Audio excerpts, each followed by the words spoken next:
25,000 تنخواہ ہے امام کی، اور عام طور پر 20, 25, 30,000 تنخواہ ہوتی ہے۔ جب ہم بازار میں سبزی لینے کے لیے جاتے ہیں تو پتہ چلتا ہے کہ 500 کی 2 کلو سبزی آئے گی، اور ٹوٹل ملا کر 600 روپے تقریباً خرچہ ہو جاتا ہے سبزی کا، آئل کا، گھی وغیرہ جو اس کے ساتھ لوازمات ہوتے ہیں۔ اور 2 وقت کی روٹی ہم کھاتے ہیں، اور 2 وقت کی جو روٹی ہے وہ ہمیں 600 روپے میں پڑتی ہے، اور وہ بھی بغیر آٹے کے۔ اور 600 روپے کا اگر آپ مہینے کا کیلکولیٹ کریں تو یہ 18,000 روپے بنتا ہے۔ تو دیکھیں جی، یہ 18,000 روپے ہمارا جاتا ہے صرف سبزی کے اندر، اس کے علاوہ اس میں سے 2,000 باقی بچتا ہے، اور یہ 5,000، 7,000 روپے بچ گیا۔ اس میں ہم دودھ لیتے ہیں، دودھ اور پاپے کے ساتھ، تو اس 1 کلو اگر آپ دودھ لیں، صرف 1 کلو دودھ لینا ہو تو 6,500 تقریباً 7,000 سے اوپر لگ جاتے ہیں پیسے۔ تو بھائی یہ جو 25,000 روپے آپ دے رہے ہوتے ہیں، میں مسجد کے انتظامیہ سے کہہ رہا ہوں اور نمازیوں سے بھی گزارش کر رہا ہوں، یہ جو آپ 25,000 روپے تنخواہ دیتے ہیں ایک امام کو، اس سے صرف سبزی آتی ہے، سبزی کے لوازمات آتے ہیں، اور اس کے ساتھ ساتھ صرف دودھ آتا ہے۔ اس کے علاوہ جو اس نے کپڑے لینے ہوتے ہیں، اس کے علاوہ جو آٹا لینا ہے، اس کے علاوہ علاج معالجے کا خرچہ ہے، اس کے علاوہ شادی بیاہ وغیرہ کے اخراجات ہیں، اس کے علاوہ پنجاب میں آنے جانے کا ٹرانسپورٹ کا خرچہ ہے، اس کے علاوہ دیگر جو لوازمات ہیں۔ بتائیے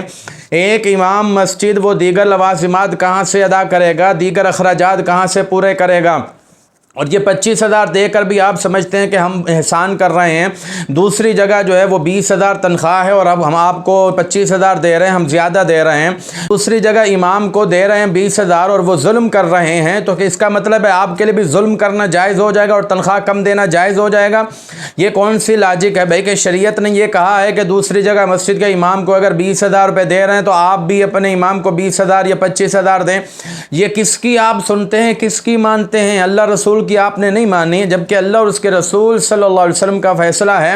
کہ آپ نے ضرورت کے مطابق امام کو دینا ہوتا ہے، باقی جتنے بھی اخراجات ہیں وہ آپ سے پورے ہوتے ہیں، لیکن امام مسجد کی جو تنخواہ ضرورت کے مطابق آپ ان کو نہیں دے سکتے، اور جان بوجھ کر آپ نہیں دیتے۔ ہوتے ہیں نمازیوں کے پاس بھی ہیں، انتظامیہ کے پاس بھی ہیں، لیکن نہیں دیتے جان بوجھ کر، اپنے گھر کے سارے اخراجات ان سے پورے ہو جاتے ہیں۔ اور مسجد کا اگر فرش لگوانا ہو، مسجد کا اگر بلب لگوانا ہو، مسجد کے جتنے بھی اخراجات ہیں، قالین وغیرہ بچھوانا ہو، اس کے علاوہ مسجد میں اگر پتھر لگوانا ہو، تو یہ سارے مسجد کی بلڈنگ بنانی ہو، تو یہ سارے اخراجات ان کے پاس ہوتے ہیں، لیکن امام مسجد کے لیے ان کے پاس تنخواہ نہیں ہوتی۔ بھئی شریعت یہ کہتی ہے، اسلام یہ کہتا ہے کہ امام مسجد کو پہلے ضرورت کے مطابق تنخواہ پہلے دو، باقی اخراجات بعد میں۔ آپ باقی اخراجات بعد میں کرنا، پہلے امام کی اور مؤذن کی اور جو آپ نے عملہ رکھا ہے، اسٹاف رکھا ہے مسجد کی ضرورت کے لیے، پہلے آپ نے ان کو تنخواہ پے کرنی ہے، باقی اخراجات بعد میں آپ نے کرنے ہیں۔ جو بچ گیا تو ٹھیک ہے، اس سے کریں، نہیں بچا تو آپ لوگوں سے اپیل کریں بھئی یہ ہم نے کام کروانا ہے تو اس کے لیے ہمیں فنڈ چاہیے، چندہ چاہیے، تو وہ آپ کریں۔ اور دیکھیں یہ 25,000 تنخواہ دیتے ہیں، اور جب ہم ان کو کہتے ہیں کہ بھئی گھر کا یہ کام ہے، گھر کا بجلی کا کام ہے، آپ نے پنکھا لینا ہے، پنکھا نہیں ہے، فلاں چیز ہم نے لینی ہے ضرورت کی، وہ آپ نہیں لے پا رہے، تو آپ مہربانی کریں کہ آپ ہمیں لے کر دیں، تو وہ آگے سے جواب دیتے ہیں ہم آپ کو تنخواہ دے رہے ہیں نا، کس چیز کی تنخواہ دے رہے ہیں؟ تنخواہ میں سے سارے کام کرو۔ بھئی 25,000 میں سے تو سبزی کا خرچہ اور دودھ کا خرچہ ہوتا ہے، باقی جو ہم چیزیں خریدنی ہیں،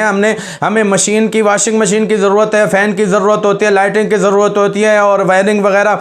بجلی کا کام کی ضرورت ہوتی ہے، تو وہ ہم 25,000 میں سے ہی کریں گے، اس کے علاوہ باقی جو اخراجات ہیں۔ تو بھائی یہ جو ڈرامے بازی ہے اور یہ ظلم اور زیادتی ہے جو ائمہ حضرات پر آپ ایک عرصے سے کرتے چلے آ رہے ہیں اور آپ کو سمجھانے والا کوئی نہیں ہے، یہ ظلم اب بند کریں، وگرنہ قیامت کے دن آپ کو اس کا جواب دینا ہوگا۔ پتہ نہیں کتنے ائمہ حضرات ایسے ہیں کہ جن کے بچے صحیح سے روٹی نہیں کھا سکتے، اور جو رات کو جن کے اپنی جو بیماری کی جو دوائیاں ہیں ان پر ان کا تنخواہ کا ایک حصہ چلا جاتا ہے، بچے ان کے دوسروں کے گھروں میں جاتے ہیں اور جا کر وہ کھانا کھا کر آتے ہیں۔ بھئی کب تک یہ سلسلہ چلتا رہے گا اور آپ اس طرح ظلم اور زیادتی کا نشانہ ائمہ حضرات کو بناتے رہو گے، اور نمازی بھی اس طرح کوفی بن کر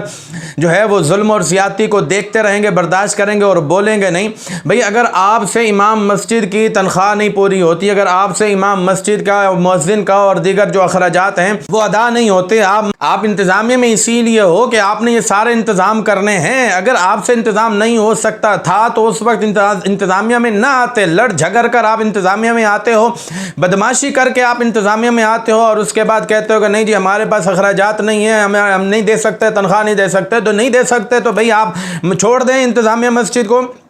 آپ ریزائن دے دیں اور دوسروں کو موقع دیں، جو چلا سکتے ہیں ان کو موقع دیں نا۔ بہت سے چلانے والے آپ چپکے ہوئے ہیں مسجد کے ساتھ، چھوڑنا نہیں چاہتے۔ بھئی دو وجہ ہو سکتی ہیں، آپ مسجد کو نہیں چھوڑ رہے، مسجد کے انتظامیہ میں اپنی جگہ بنائے ہوئے ہو، یا تو وہاں سے آپ کو مال مل رہا ہے اور مسجد کا پیسہ خرد برد کر رہے ہو، کھا رہے ہو، اپنے گھر پہ لگا رہے ہو، اور اس سے باعث سے بہت سے لوگ ایسے ہیں جو یہی حرکتیں کر رہے ہیں، یا پھر آپ جو ہے وہ اپنی انا کا مسئلہ بنایا ہوا ہے آپ نے، اور جو ہے نا وہ آپ نہیں چاہتے ہو کہ کوئی آپ کی رسوائی کو یہ کہے کہ جی آپ مسجد کا نظام نہیں سنبھال پائے، نہ آپ نے مسجد چھوڑنی ہے، نہ آپ نے مسجد کا نظام سنبھالنا ہے۔ تو انتظامیہ اگر ایسا نہیں کرتی تو پھر جناب والا جو نمازی ہیں ان کو چاہیے کہ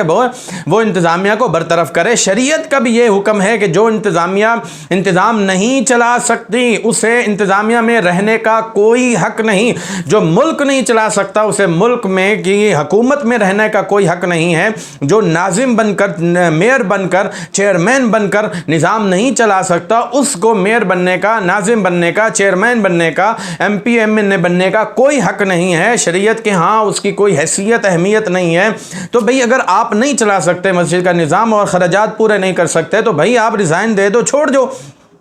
اور اگر انتظام مسجد کی بہت سے لوگ ہوں گے، دوسرے بھی اللہ کے نیک بندے ایسے بھی ہوں گے خوف خدا رکھنے والے، وہ چلائیں گے نظام، آپ سے بہتر نظام چلانے والے مل جائیں گے۔ میں مسجد کی انتظامیہ کے ان افراد کی بات کر رہا ہوں جن کے ہاں اللہ اور اس کے رسول صلی اللہ علیہ وآلہ وسلم کے فرامین کی کوئی اہمیت نہیں ہے، وہ صرف اپنی منمانی کرنا چاہتے ہیں اور اپنی مرضی کرنا چاہتے ہیں، اس سے بڑا بہرحال لیکن جو لوگ انتظامیہ کے جو افراد اللہ اور اس کے رسول صلی اللہ علیہ وسلم کے بتائے ہوئے فرامین اور تعلیمات کے مطابق، شریعت اسلامیہ اور دین کے مطابق مسجد کا نظام چلا رہے ہیں، وہ میری آنکھوں کی ٹھنڈک اور میرے سر کا تاج ہیں، انہیں میں خراج عقیدت پیش کرتا ہوں۔ اور وہ میں سمجھتا ہوں کہ اس دور میں اگر اللہ کا ولی دیکھنا ہے تو پھر یہ لوگ ہیں جو اللہ کے ولی آپ کو نظر آئیں گے، جو مسجد کا نظام جو ہے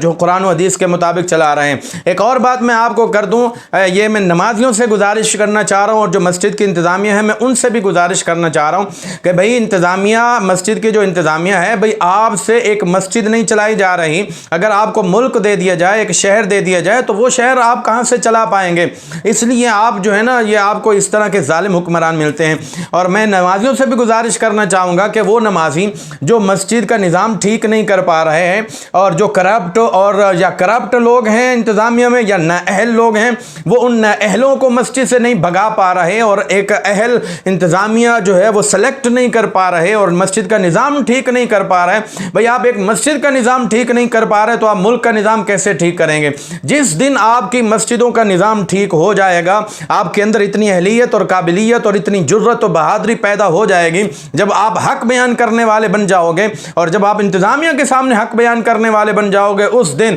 آپ کی مسجدوں کا نظام بھی درست ہوگا اور آپ کے علاقے کا، ملک کا، شہر کا سارا نظام درست ہو جائے گا۔ اصل مسئلہ یہی ہے کہ آپ کے اندر جرت و بہادری نہیں ہے، دل سوز سے خالی ہے، نگاہ پاک نہیں ہے، پھر اس میں عجب کا کہ تو بے باک نہیں ہے۔ جس کے اندر لالچ ہو، ہرس ہو، تو وہ بندہ کبھی بے باک نہیں ہوا کرتا۔ جسے اپنے آرام کی فکر ہو اور جسے شریعت سے کوئی غرض نہ ہو، اس بندے کے اندر ہمت اور بہادری، اور جس کے اندر محبت رسول نہ ہو، عشق نہ ہو، وہ بندہ کبھی بہادر نہیں ہو سکتا۔ بے خطر کود پڑا آتش نمرود میں عشق، عقل ہے محو تماشائے لب بام ابھی، پختہ ہوتی ہے اگر مصلحت اندیش ہو عقل، عشق ہو مصلحت اندیش تو ہے خام ابھی۔ تو آپ جو ہے نا وہ مسجد کے جو